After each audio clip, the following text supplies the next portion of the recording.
Muy buenos días a toda la República Dominicana. Como de costumbre, la más cordial bienvenida a otra entrega de su programa Espejo 360. Gracias a los dominicanos que nos sintonizan en el territorio nacional y a los que nos ven en los Estados Unidos a través de Televisión Dominicana. Gracias por preferirnos. Iniciamos con la semana 360. Un compendio de las principales informaciones nacionales e internacionales. Veamos.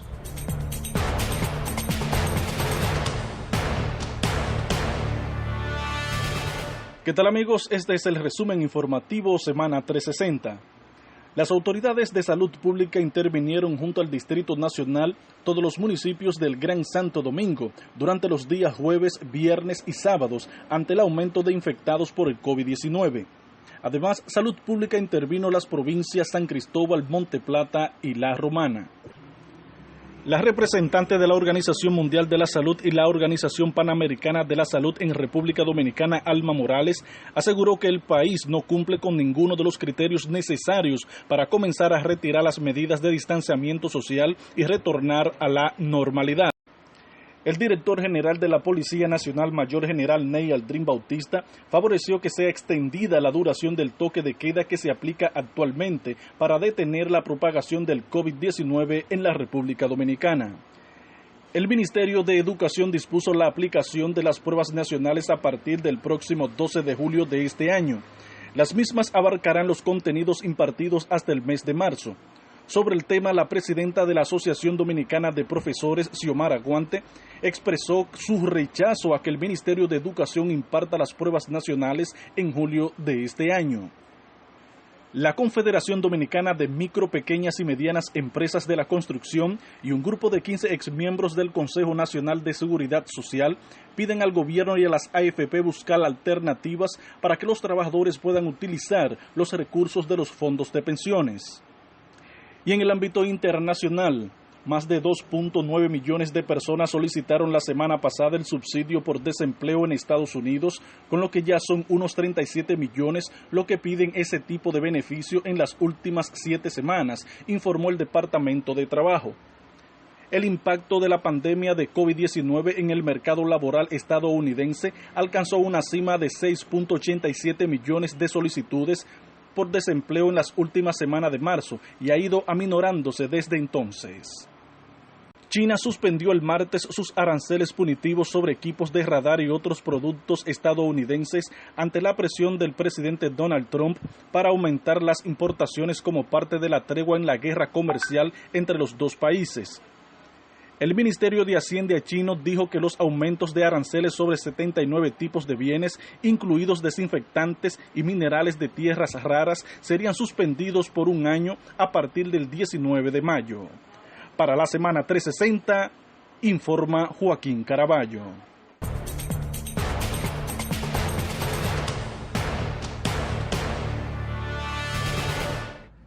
Esta semana se produjeron varias reuniones de diversos sectores de la vida económica, política y social del país con el presidente de la República, Danilo Medina. Y en esas reuniones trataron varias propuestas para la reapertura gradual del país. El presidente recibió al Consejo de la Empresa Privada, recibió a los industriales, recibió a las iglesias, la católica y la evangélica, recibió a las centrales sindicales, es decir, se reunió con diversos sectores que están pidiendo una apertura gradual del país, ¿verdad? Decíamos en el programa pasado que hay mucha gente que no resiste la presión económica, hay mucha gente que está planteando la necesidad de la reapertura porque siente la necesidad de que sus empresas comiencen a producir, pero tenemos otra realidad y es que el país no ha logrado aplanar la curva de la pandemia del nuevo coronavirus. Y entonces, independientemente de esas presiones, el gobierno tiene la responsabilidad de garantizar que el país no retroceda en materia de las políticas que se están aplicando para enfrentar la pandemia. Como ha ocurrido lógicamente con otros países como Alemania y otros países de Europa que abrieron sus puertas, volvieron a la economía, a reabrir la economía de manera gradual y sufrieron una segunda ola del coronavirus y se vieron la necesidad de cerrar de nuevo. Entonces, el gobierno está evaluando esas posibilidades, viendo a qué nivel está el combate de la pandemia en República Dominicana y ha planteado que no hay condiciones todavía, aunque el presidente le pidió a esos sectores que le den una semana más para analizar la situación, ver los movimientos que vaya dando, que se vayan dando en función de los avances contra la pandemia para entonces darle una respuesta. Evidentemente que el gobierno está trabajando, que los diversos sectores del área económica están trabajando en una fórmula, en un sistema que permita reabrir cuando las condiciones lo permitan, pero lógicamente no ha podido complacer a esos sectores que se han reunido con el gobernante porque la pandemia sigue su avance. Esta semana, por ejemplo, nosotros nos acercamos ya a los 12,000 casos y nos estamos acercando también a los 500 fallecidos. Y yo estoy seguro que las autoridades están siguiendo las recomendaciones de organismos internacionales como la OMS, la CEPAL, Banco Mundial, y para que ustedes tengan una idea de los resultados de las evaluaciones que hacen esos organismos, decía la señora de la CEPAL, la señora Alicia Bárcena, que no podemos apresurarnos en una reapertura económica porque hay que hacerlo en un momento seguro. Y la República Dominicana no está en un momento seguro todavía. La señora de la OPS, la señora Alma Morales, decía: vimos el sábado 506 casos, se refería a la semana pasada. El domingo 486 casos. Decía ella, mientras estemos viendo ese registro de casos masivos, es imposible reabrir. Porque vamos a tener que volver a cerrar y será peor. El sacrificio será doble para la población y para los sectores económicos del país. Entonces, viendo esas recomendaciones de la CEPAL, de la OMS y las recomendaciones que hace el ministro de Salud Pública, el doctor Rafael Sánchez Cárdenas, evidentemente que no estamos en condiciones de la reapertura. Pero lógicamente que al parecer el gobierno se va a tomar estas 2 semanas y quizás al final de la próxima semana puedan estar ya evaluando la posibilidad de la reapertura. Pero todo va a depender de las inclusiones que se están haciendo últimamente. Todo va a depender de cómo los números vayan reflejando la realidad, ¿verdad? Hasta que no se tenga el planeamiento de la curva, no se recomienda la reapertura. Entonces, hay que esperar. Yo creo que hay que hacer un sacrificio mayor. Hay que seguir los consejos de la OMS, del Ministerio de Salud Pública. Porque si usted reabre una empresa y tiene que cerrarla, o reabre el país y tiene que cerrarlo, 1 o 2 semanas después, con cantidades mayores de contagios, entonces es peor porque quizás no tenga la capacidad de respuesta que ha tenido en este momento, ¿verdad? Porque al reabrir, mucha gente se va a confiar y eso puede traer una ola de contagio mayor. Cuando se decida la reapertura, porque tomándole un poco la palabra al presidente, cuando le dijo a las iglesias, al empresariado, que le den una semana para darle una respuesta. Es decir, eso indica que está evaluada la propuesta que le hicieron. Entonces, hay que saber tomar esa decisión, porque de ahí va a depender básicamente el que podamos volver con seguridad. Cuando se dé esa reapertura, hay que hacerlo con un protocolo y con el compromiso no solo del gobierno ni del empresariado, sino de toda la sociedad, de que se va a seguir un protocolo, de que se va a ser estricto en el manejo de la higiene, del uso de mascarilla, guantes, mantener la distancia entre una persona y otra, ¿verdad? Que en los comercios se va a seguir un protocolo diferente, porque no es solo reabrir las empresas. Los empresarios también tienen que garantizar que dentro de las empresas se va a manejar de manera diferente a como se manejaba antes de la pandemia, porque es que la realidad es diferente. La realidad ha cambiado. Ha cambiado, señores. También esta semana, a propósito de la pandemia, el presidente sometió al Congreso la ampliación del estado de emergencia.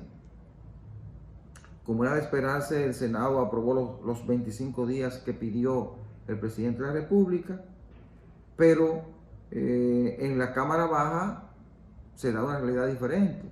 Hay un dominio absoluto del partido de gobierno en la Cámara Alta, no así en la Cámara Baja, y allí la oposición ha presentado en las 3 ocasiones que se han reunido para conocer lo del estado de emergencia, ha presentado una visión totalmente diferente a la que se ha presentado en el Senado, ¿verdad?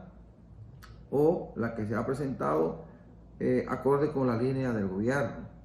Y es que la oposición siempre ha entendido que se necesita de menos tiempo, ¿verdad?, de estado de emergencia. Y lógicamente uno sabe que detrás de eso hay todo un manejo político y hay un cuidado de la oposición para no darle todas las ventajas posibles, no abrirle toda la cancha al gobierno, porque estamos en una campaña electoral. Entonces se está en ese juego. Pero en ese juego político, en medio de esta pandemia, el partido de gobierno, el PLD y el propio gobierno le están sacando ventaja a la oposición, porque por la forma en que se ha dado el proceso de aprobación del permiso que da el Congreso para el estado de emergencia, el gobierno, el partido de gobierno está presentando a una oposición menos segura que el partido de gobierno.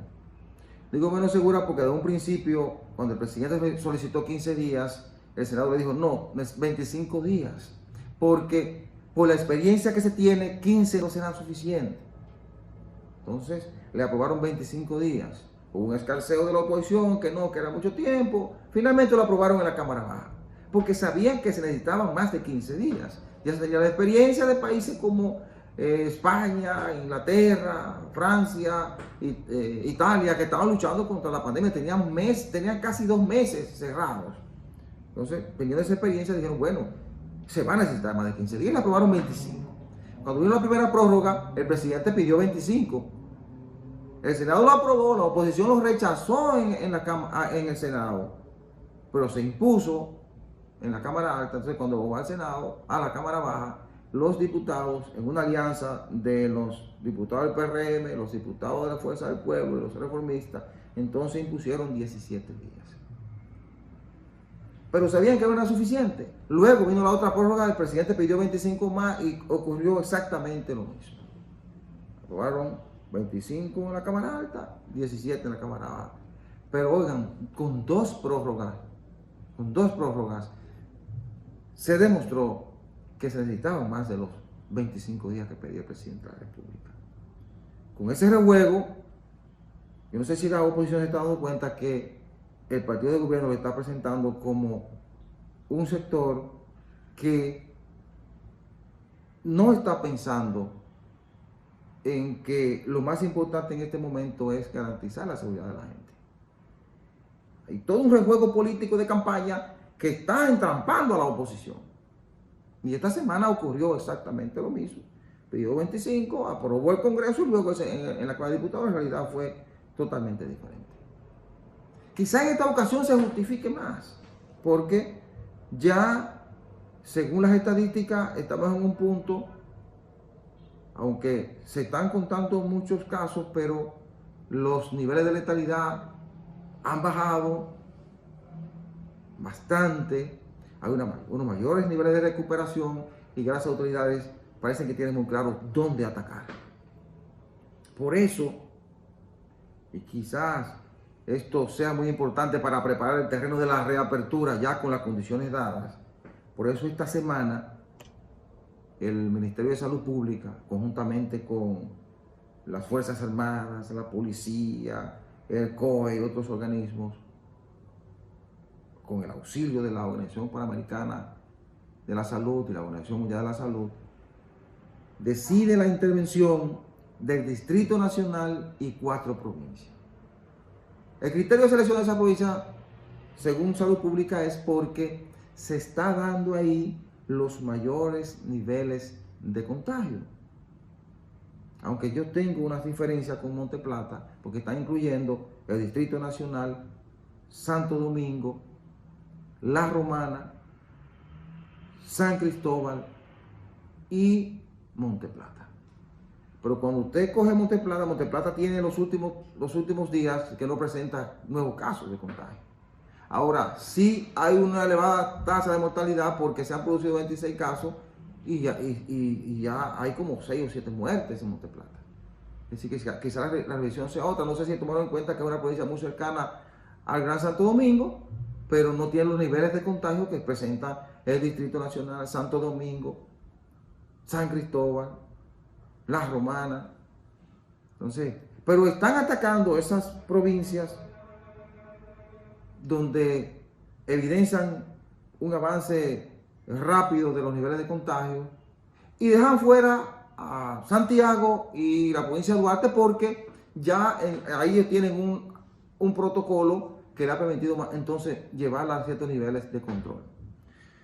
Entonces, ojalá que esta intervención que se está dando desde el jueves pasado y que va a continuar, se intervino jueves, viernes, sábado y que va a continuar también esta semana, ojalá que eso entonces permita lograr niveles de control que lleve los niveles de curva de la enfermedad hacia la baja para que entonces en una semana, 8 o 10 días, el gobierno se pueda sentar con sectores económicos y sociales, analizar la reapertura, pero esa reapertura debe darse con un protocolo que nos permita reinsertarnos a los niveles productivos con todas las garantías y la responsabilidad ciudadana para no exponer el país a una segunda ola del nuevo coronavirus. Vamos a la pausa y retornamos en unos segundos.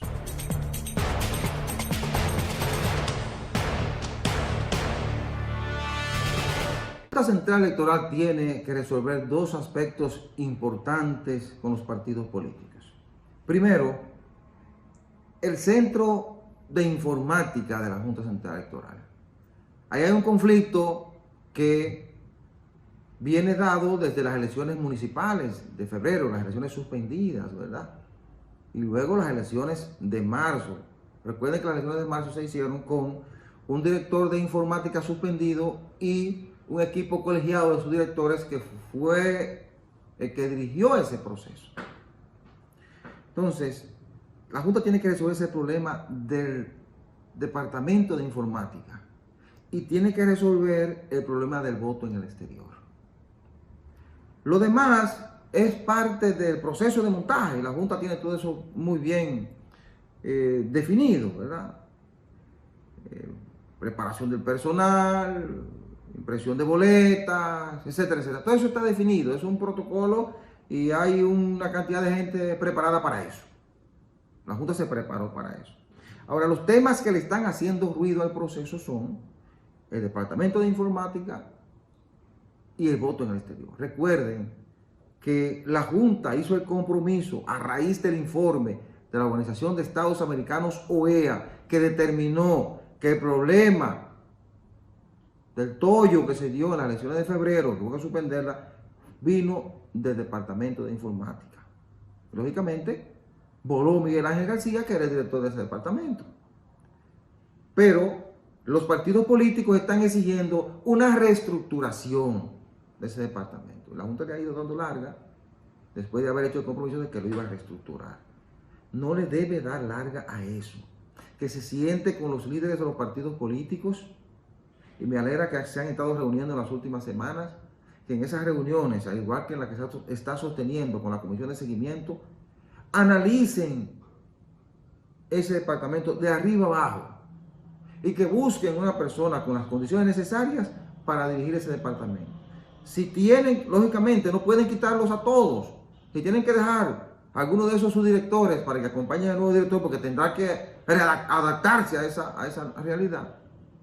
Entonces que los dejen, pero que sea producto de un acuerdo con los partidos políticos para quitarle ese ruido al proceso electoral del 5 de julio. La Junta tiene que quitarle ese argumento a los partidos políticos para que le dé garantías de que ese departamento se va a manejar con todo el criterio posible y que ellos van a tener la tranquilidad de que las elecciones, el proceso de manejo, conteo de votos y transmisión de esos resultados se va a hacer con todas las garantías posibles. Entonces, ese ruido tiene que quitárselo la Junta Central Electoral, reestructurando ese departamento. Ese es un capítulo que tiene que cerrar. La Junta comenzó el proceso, ¿verdad? Mandó a un subdirector, a Juan Carlos Saladín, al Registro Civil del Distrito Nacional, pero paró el proceso. Que retome eso esta semana y que ese capítulo lo cierre. Y el otro tema, el de voto en el exterior, que esta semana se ha debatido bastante, también la Junta tiene que sentarse con los partidos políticos a definirlo. Primero porque hay una realidad, y es que hay una pandemia que está atacando al mundo entero, no solo a la República Dominicana. Y Estados Unidos, en abril pasado, emitió un comunicado, específicamente el Departamento de Estado emitió un comunicado enviado a las embajadas y a los consulados de países que tienen relaciones diplomáticas con Estados Unidos, y en ese documento decía que Estados Unidos, por la situación de pandemia que se estaba viviendo, no permitiría elecciones presenciales en sus territorios. Que si algunos de los países con los que tienen relaciones diplomáticas tenía algún proceso electoral, que lo hiciera vía correo electrónico. Pero ¿qué ocurre? La Constitución Dominicana establece el voto presencial, no establece el voto por correo electrónico. Pero además, en la ruta esa realidad parece que ha ido cambiando, porque en Estados Unidos hay estados que ya han estado reabriendo su economía. En esta semana los demócratas tendrán convención en Estados Unidos, en Nueva York, y creo que en otros estados. Entonces, es decir, que parece ser que la situación ha comenzado a cambiar y haciendo una revisión, quizás Estados Unidos revise esa decisión de no permitir elecciones presenciales en su territorio. Está esa realidad de que la situación de la pandemia en Estados Unidos ha permitido que algunos estados comiencen a reabrir de manera paulatina y siguiendo un protocolo. Y también está la realidad de que cuando se emitió ese comunicado era porque teníamos unas elecciones el 17 de mayo, ahora las elecciones serán el 5 de julio, es decir, que hay más tiempo y es posible que ya en junio la situación sea todavía más favorable en los Estados Unidos para la realización de elecciones presenciales. Entonces, el voto del dominicano en el exterior es muy importante para el país. Primero porque hay una representación de los dominicanos residentes en diferentes países, se eligen varios diputados y ellos realmente tienen una cuota de poder que no quieren perder. Entonces, la Junta sabemos que está haciendo su trabajo, porque la Junta envió un comunicado hace unos días al Departamento de Estado y a los gobiernos de otros países donde hay mayor presencia de dominicanos, pidiéndole autorización para las elecciones y diciéndole, bueno, tenemos una realidad diferente, teníamos elecciones en mayo, ahora las elecciones son en julio, 5 de julio. Entonces, vamos a esperar a ver qué van a responder esos gobiernos, porque realmente la votación en el exterior es importante para los resultados finales de las elecciones nacionales. En el exterior hay 595.800 ciudadanos hábiles para votar. Entonces, es una cantidad de votos que te deciden unas elecciones, pero además, con esos votos se van a elegir los representantes que están establecidos constitucionalmente. Entonces, una recomendación para la Junta es que independientemente de que no le hayan respondido, se siente con los partidos políticos a definir eso, a definir cómo se va a hacer. Si hay que establecer por las vías administrativas a través de un acuerdo de voto, a través del correo, que se vaya definiendo ahora. Pero yo le sugiero a la Junta que además prepare el personal que va a trabajar en las mesas electorales en el exterior. Que trabaje como si tuviera el permiso de los diferentes gobiernos, como el de Estados Unidos, como el de España, Italia, Puerto Rico, algunas islas del Caribe, donde más dominicanos tenemos. Que trabaje como si tuviera el permiso, que imprima incluso las boletas, aunque se pierda ese dinero, porque si la decisión se produce una semana antes, entonces tenga tiempo suficiente para montar el proceso.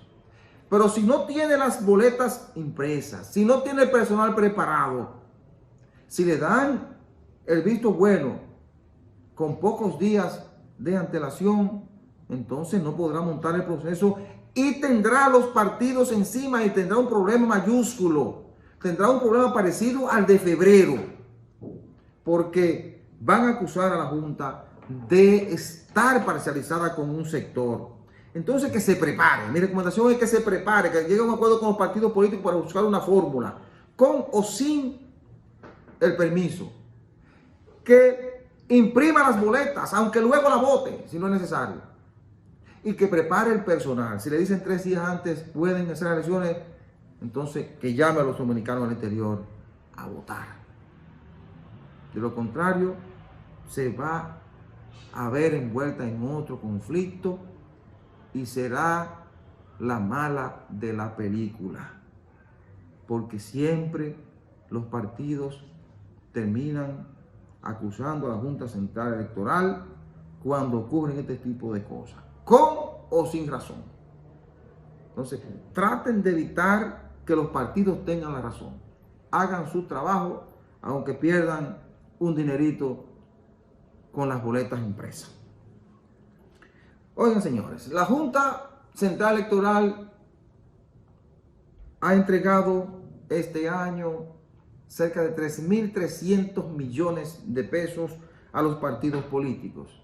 Esos fondos son provenientes de una ley que los especializa, ¿verdad?, para que los partidos políticos puedan desarrollar sus actividades de campaña, mantener sus locales, la formación de los miembros de esas organizaciones, entre otras actividades que deben realizar los partidos políticos. Solo este año, que es un año electoral, por 2 elecciones que tenemos, ¿verdad?, las municipales que ya pasaron y las presidenciales de ahora, que eran en mayo 17 y que serán en julio 5, los partidos están recibiendo 3.300 y pico de millones de pesos. Entonces, los partidos políticos, dado el mandato de la ley, deben rendir cuentas de esos fondos. Y precisamente La semana pasada el presidente de la Junta le dijo a los candidatos presidenciales: ustedes tienen que rendir cuentas de las donaciones que están haciendo ahora en estos tiempos de pandemia, de las donaciones humanitarias. Porque los partidos tuvieron que cambiar su línea de campaña, ¿verdad? Porque estaban en sus casas, ¿verdad? Y han tenido que salir, incluso poniendo en riesgo a la población, a hacer donaciones de equipos médicos, medicamentos, etcétera, etcétera. Va a hacer su campaña de manera diferente. Entonces, como la ley especializa esos fondos, y esos fondos son del Estado, son fondos que provienen de los ahorros o de los impuestos que pagamos los contribuyentes, entonces están obligados a rendir cuentas. Es correcto el pedido que le ha hecho la Junta Central Electoral, y ojalá que los partidos puedan cumplir con eso. Y ojalá que la Junta pueda exigirle un poco más, que además de llevar un informe de sus gastos, como manda la ley, ese informe se pueda publicar para que lo conozca cada ciudadano, porque solo en este año electoral, reitero, le estamos dando 3.300 millones de pesos, el 80% para los 4 principales partidos políticos: el PLD, el PRM, el Partido Reformista y el PRD. Entonces, hay que rendir cuenta con transparencia e incluso publicarlo para que lo conozca la población dominicana, porque son fondos públicos. Vamos a la pausa y retornamos en unos segundos.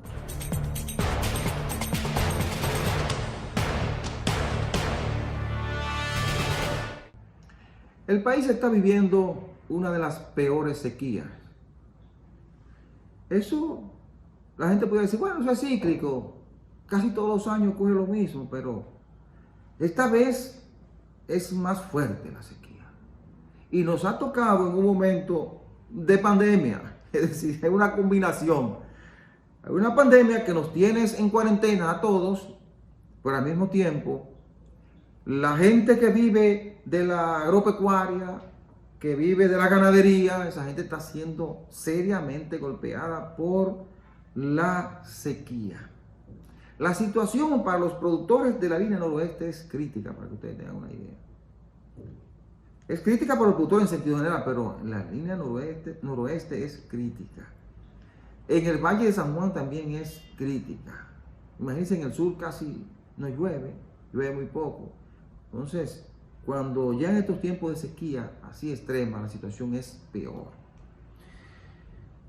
Aunque el gobierno ha dicho que ha desarrollado una estrategia para auxiliar a los productores, llevándole alimentos para el ganado, distribuyendo agua a través de camiones, creando pozos, etcétera, etcétera, etcétera. La situación para ellos se torna grave,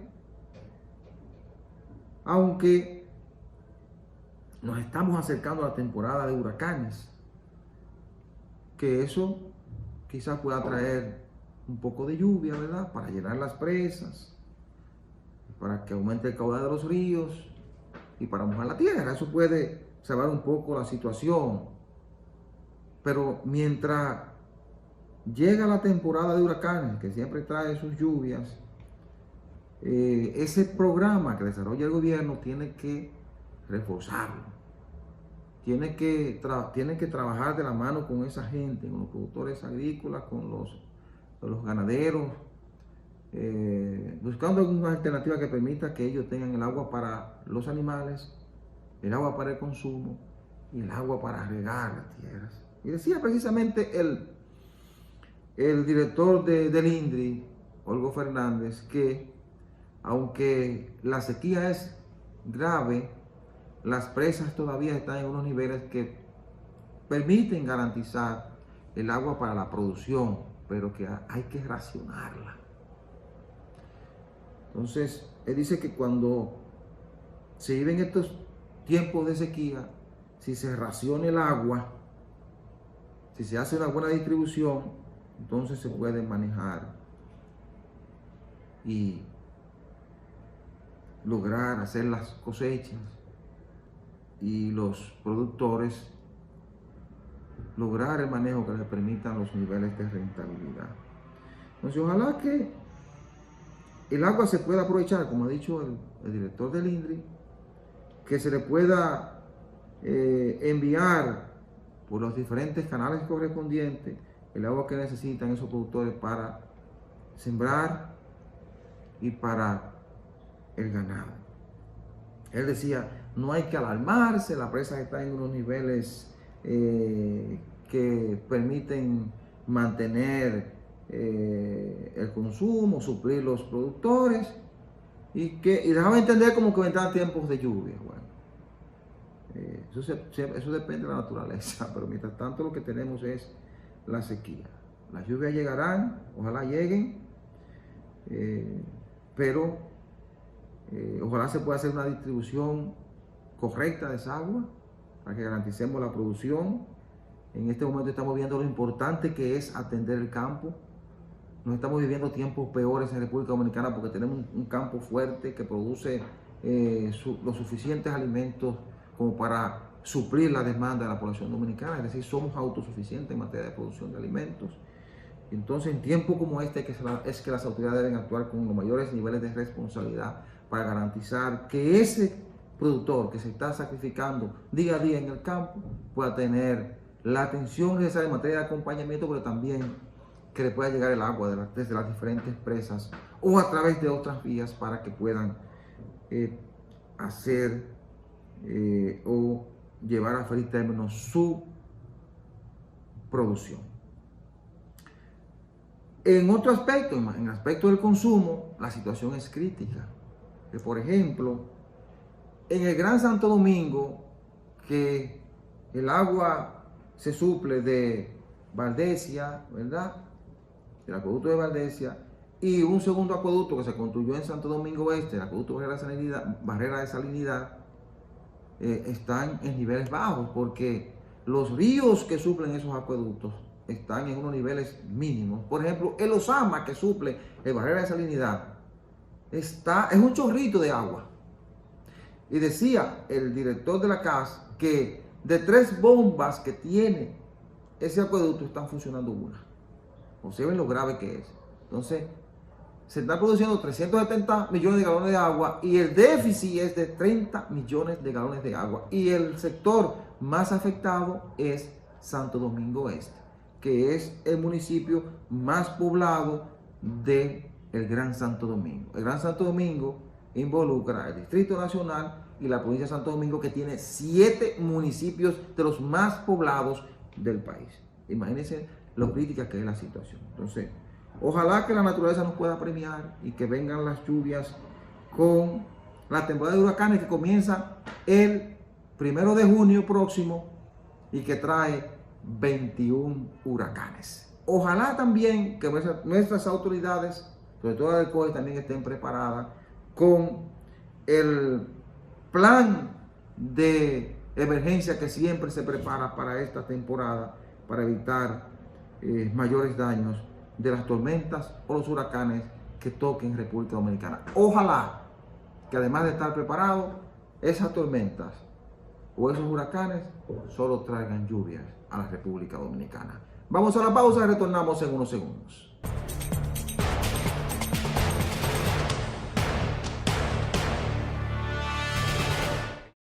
Uno de los mayores debates que ha tenido la sociedad dominicana en los últimos 40 años es la crisis energética en la República Dominicana. Se ha analizado todas las aristas posibles de lo que implica un país con un sistema energético deficiente. Se hicieron promesas y promesas. Hubo incluso un político que dijo que si Balaguer le daba la Corporación Dominicana de Empresas Eléctricas Estatales, CDEE, anteriormente era la CDE, Corporación Dominicana de Electricidad, si se la daban por 6 meses, resolvió el problema de los apagones.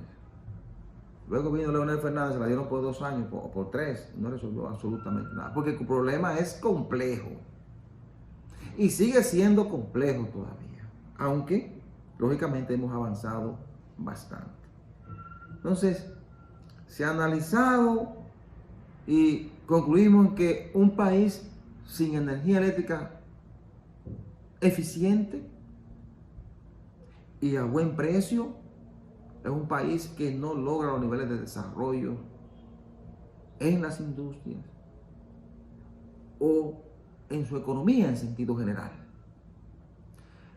Y hay que reconocer que después de los famosos contratos aquellos, sobre todo en el gobierno de Joaquín Balaguer, en el decimato, es decir, de 1986 a 1996, hay que reconocer que después de esos contratos, en el que era mejor pagarle a los dueños de la planta con ellas apagadas que llamándolo y diciéndole, enciendan la planta, póngala en el sistema. Después de esos contratos hemos avanzado, ¿verdad? Porque hoy tenemos una matriz energética más diversificada. Hemos logrado que los generadores tradicionales revisaran esos contratos. Entraron nuevos protagonistas al sistema con energía eólica, con energía solar, con biomasa, energía producida a gas natural y ahora energía producida a carbón con Punta Catalina. Ahora tenemos una oferta producida con combustibles más baratos, ¿verdad? Y hay una mayor competencia que permite entonces suplir una energía a un costo diferente, aunque todavía es un capítulo pendiente el que la factura le llegue al consumidor a niveles más razonables que los que le está llegando.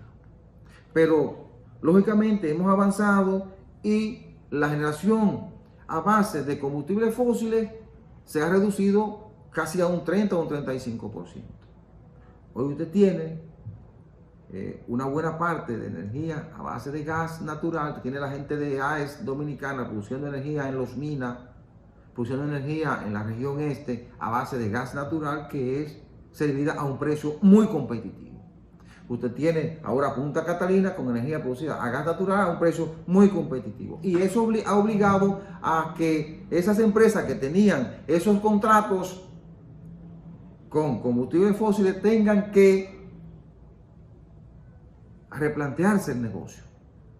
Han tenido que modificar su base de generación de energía y cambiar a otro tipo de combustible para poder competir en un sistema en que cuando las autoridades piden que le suplan X cantidad de megavatios, entra la planta que está produciendo energía más barata y luego con la cantidad de megas que falte, entonces entra la que supla al precio un poco más elevado de la manera que entró, pero la más barata. Entonces eso obliga a que haya una competencia en el mercado.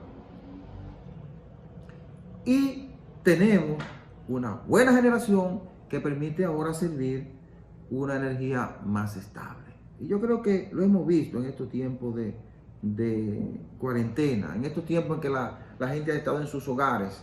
Hemos tenido menos apagones, lo que evidencia que se ha producido cierto avance en materia de energía. Decían la gente de la CDE, específicamente el señor Rubén Bichara, que ahora con el proceso de transformación que se ha dado, el gobierno se va a ahorrar una buena cantidad de dinero de la factura energética. Entonces, con este cuadro que tenemos, con más energía limpia, energía producida con menos costo, más competitiva, ojalá se pueda trabajar en una buena distribución, ojalá que se pueda tener una base de distribución energética más eficiente y que la transmisión también sea más eficiente para que podamos completar el cuadro de que seamos eficientes en materia de generación, eficientes en materia de distribución y cobro y eficientes en la transmisión, para que por fin el país entonces pueda avanzar hacia mayores niveles de desarrollo, porque como bien se ha analizado a través del tiempo, con energía eficiente y a buen precio se puede desarrollar planes que permitan el crecimiento de la sociedad.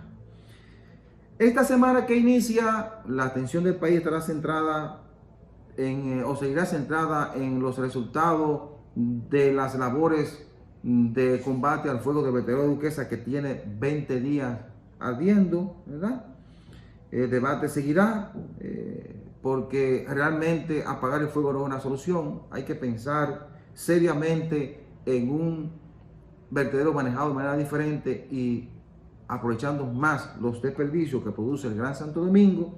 También el debate seguirá centrado en qué hacer con los fondos de pensiones, ¿verdad? Si vamos a modificar o no la ley para darle mayores niveles de rendimiento, para reducir las ganancias de las AFP. Y también se seguirá batiendo el tema del sector que quiere que se le entregue un 30% a los cotizantes de los fondos de pensiones. Y finalmente, el montaje de las elecciones seguirá dominando la agenda nacional con los ajustes que tendrá que hacer la Junta Central Electoral con el voto en el exterior y la designación de un nuevo director del Departamento de Informática. Señores, hemos llegado al final del programa. Muchísimas gracias por la atención prestada. La cordial invitación para el próximo domingo a la misma hora y por este canal. Buena suerte, buenos días.